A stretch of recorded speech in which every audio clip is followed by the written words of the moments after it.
Man skaidrs par to, ka es kļūšu par ārstu, ir šķiet jau kopš bērnu dārza. Es esmu mājās atradusi to kladīti, kad absolvē bērnu dārzu, tad tur ir kladīti ar jautājumiem, uz kuriem bērni atbild. Kā mana profesija, tur tika minēts ārsts, tā kā es pieļauju tas, ka es esmu ārsts nav nejaušība un kaut kur zemapziņā es to esmu zinājusi vienmēr. Tagad retrospektīvi skatoties, es šobrīd sevi neuzskatu par maksimālisti, bet skatoties uz to, kāda es biju 12. klasē, es saprotu, ka es esmu bijusi varena, apņēmīgs un tāds bezbailīgs cilvēks. Jo, kad es iesniedzu dokumentus un domāju par to, ka man vajadzētu studēt Rīgā, man nebija ne mazākās nojausmas par to, kā to varētu realizēt.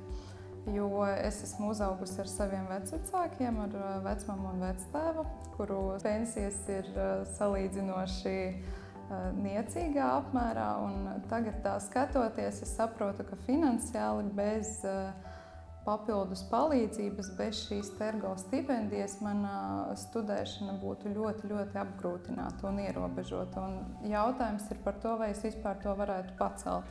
Tuvojoties septembrim, es uzzināju, ka man ir piešķirta tieši ergo stipendija. Mani tas ļoti priecēja, jo ergo stipendiju maksāja arī vasarā. Mans studiju laiks bija sarežģīti, bet tas bija tā vērts. Par medicīnas studijām, manuprāt, teikt, ka tas ir ļoti viegli, ir absolūtas muļķības, jo viegli tas noteikti nebija.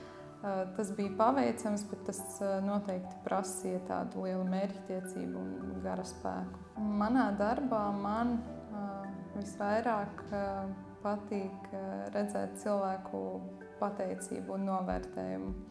Tā sajūta, ka tu kādam esi izdarījis kaut ko labu un cilvēks ir ļoti pateicīgs par to un saka tev labus vārdus, viņa silda vairāk par jebko citu. Topošajiem studentiem tas, ko es novēlētu, ir nekaunēties no tā, ka iespējams ir nepieciešama palīdzība, jautāt pēc tās.